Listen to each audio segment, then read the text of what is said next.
That's perfect for James's state of mind at this point in the story. Like he's Yeah. so desperate. And he gets called Fart Face. I love that you guys kept Fart Face, by the Fart way. face. Actually, also, I was asked during writing, like, so is the fart face line staying in? I'm like, I'm tripling down on it actually.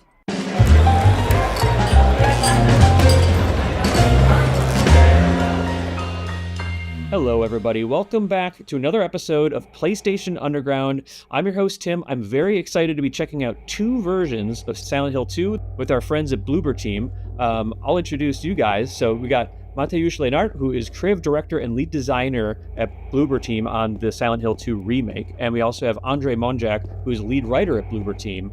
Thanks for joining us, guys. Yeah, hello. Thank you for having us. It's a pleasure. My pleasure indeed.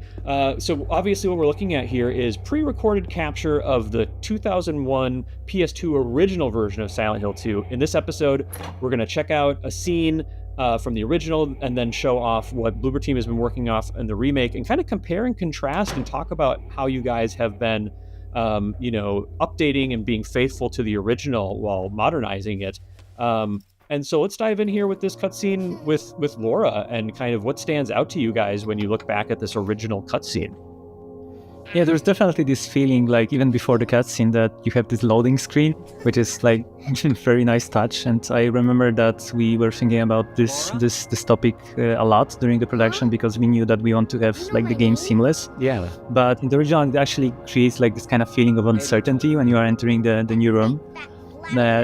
Oh, the footprints. Yeah, exactly. So right now we need to have it seamless, and we set up the scene a little bit different. So we hear Laura actually before you are entering the cutscene, right? But the general feeling of the room is quite the same, right? Like we needed to rearrange a little bit the environment here to fit into the modern, like possibilities that we have with the camera, with the shots, with close-ups, etc. But the general setup of the room is quite similar.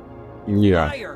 And also, just like from a purely narrative standpoint, I think, clearly the cutscene is like a lot of its aspects are of its time, but like one really needs to stress just how kind of meticulously woven the narrative in the original is.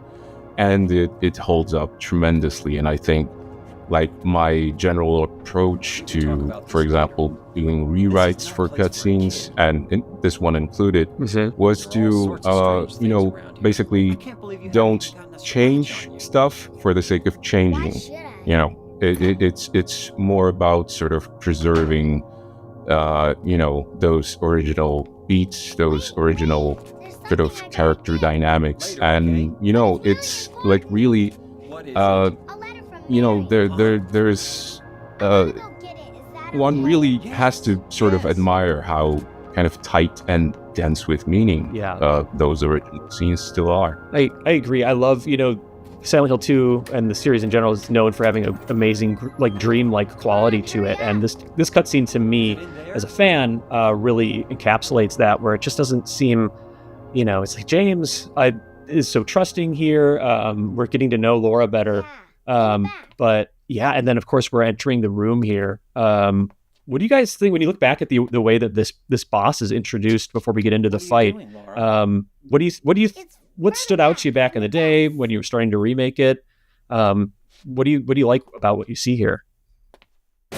Yeah, like the original one, like is obviously something that we were taking a close look, and like the tight, like the small space in the room was something that was very like into like Silent Hill 2 original game, right? Like every boss fight was you in this like very tight room, very small space, and you need to deal with these big monsters. It's something that obviously don't work that well in the third-person camera. Oh, there it is. Days. And obviously the second thing is it was like that was actually the big decision that should we introduce the monster before the cutscene ends? And at some point we just wanted to split those two things to focus more on Laura, on how they are talking to each other. Definitely. And we're jumping forward here now, just to be clear for everybody. Now we are looking at footage of the 2024 Bloober Team remake of Silent Hill 2 and kind of comparing the same cutscene, but it's amazing new aesthetic and vibe.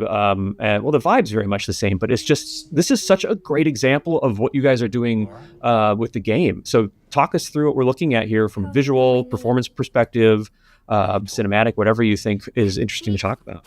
Yeah.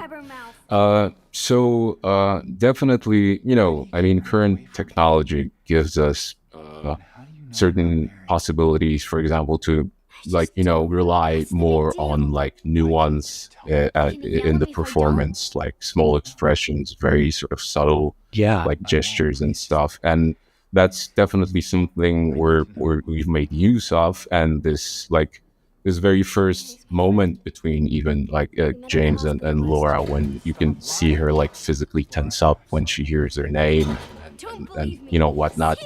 And but then again, we still the main sort of objective was to still capture those original kind of dynamics and emotions. Yeah, I really loved those small touches, like the facial expression is one thing, but the second thing, I remember that we have this moment when I think Luke Roberts almost hit the the setup on the motion capture scene, and then we saw that hey, it would be actually very nice if you can actually stumble on it, because it will create this kind of better pacing and flow for the It makes total sense for the character, because he's even himself taken aback by his outburst. Yeah. Oh, and it works so well here. And I also wanted to mention, we already, from watching the 2001 original, know that Laura's not totally to be trusted here. Her facial expressions and what she's doing with her eyes when she's sort of saying, hey, there's something in this room, you should check it out. It's just such a striking change from the original Wall.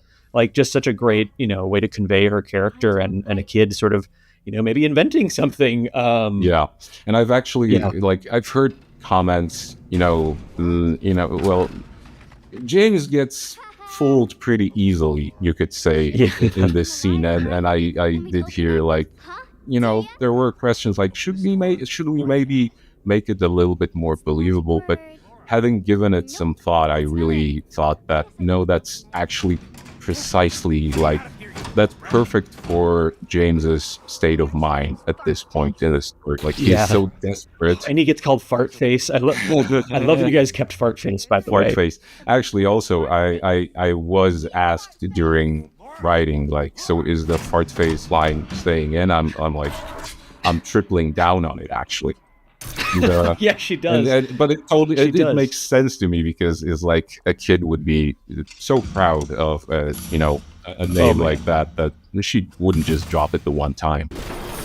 That's true. Okay, so we're about to switch back to the 2001 original here, and I wanted to note too that the introduction of the boss felt quite faithful to the original, but I think we're going to see an interesting contrast here with gameplay. So this is yours truly, trying my best here. Wanted to note for people watching, moving and shooting at this time in a survival horror game, still pretty cool innovation. But what do you guys think of when you see this original boss battle against two flesh lips? Oh, it brings very good memories. Of course. Yeah, it was intense. Yeah, exactly. And the atmosphere, this dark room, and the tone of the scene is something that we obviously knew we need to perceive that in the new version, but at the same time we couldn't just stay in that tight room anymore. But also just the creature design. I mean, for its time, it was just groundbreaking. It just didn't see monsters in survival horror games that really look like that. I remember thinking, what am I looking at when I first, confronted these things? At least, the Red Pyramid thing or Pyramid Head looked like a humanoid. This was just completely, almost imperceivable. And then, of course, here I've switched over to the shotgun for some more firepower, skipping melee for this fight. But, you think what I'd love to is, you think you're almost done here, Yeah, definitely. And, you are pointing out, very important things, right? About the tone, about, Yonji mentioned about the design. And what's nice here, like you said, it's we are thinking that, that's it, right? We won. And what now? And then it's pretty surprising. At least it was for me. And the reference to, I hope it was to this movie, obviously to Jacob's ladder sequence. just after the boss fight. Yeah, That for me at least was very interesting when I was playing it for the first time. Well, I mean, there I got them sort of in a good position where I don't think they could get past the incapacitated flesh lips, but and then now we're looking at you hear the sirens, which gives me goosebumps still every single time, and this is sort of how the boss fight ends, which doesn't quite feel like a victory, which is very in keeping with Silent Hill 2. I think very few things in Silent Hill 2 feel particularly triumphant. Yeah. And I'm so excited. So this is sort of the last moment we'll be seeing of the 2001 original in this episode. And then, you guys, I'm super excited for us to be showing off your new take on the flesh lip boss battle here. So we're switching back here. And I want to note, I never noticed in the original that they swing down and are holding onto the ceiling with their hand, but you guys have taken that to another level. Talk about what's changed here. Obviously, a lot has. Oh, a lot has, and a lot needed to be changed, obviously, because like one thing was the first-person camera, the second thing was the scale of the room that we needed to change, and we also knew that we want to to expand on the idea, right? So keeping the original design of the monster was like super crucial, right? We wanted to go as close as possible, but at the same time, we were just looking at this monster. We were thinking about like, okay, what can we do more, right? And if we have like those two spaces, the ceiling and the space when James is, we were thinking that okay, let's just move it dynamic, right? Let's just go up and down. Let's just create like this tension moment like during the fight, so you would not expect what is happening here.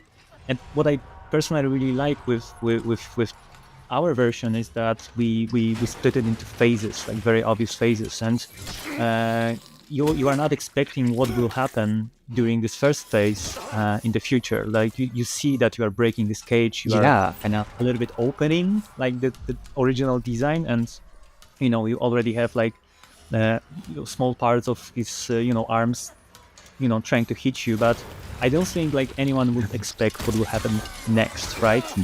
And it's also like it was very important for us to not rely only on rage battles. We wanted to, if we have like this mechanic of melee. Oh my gosh! This is this moment. We're looking at this, and what you're saying, about being able to use melee weapons more effectively in here, whereas you saw the original was more about using ranged. But man, guys, talk about what you did here with this boss. Like it's completely different. Yeah, it is, and it was obviously something that we've been talking a lot. If you want to go that route to kind of change the design into some kind of a spider, obviously. Yes. But I think it is nice because we are keeping this idea throughout the entire game. I don't want to spoil anything more, but it's basically something that we wanted to introduce to it. Obviously, talking to original creators, etc. And I think it's pretty nice, and it can surprise even the Blood Pexa.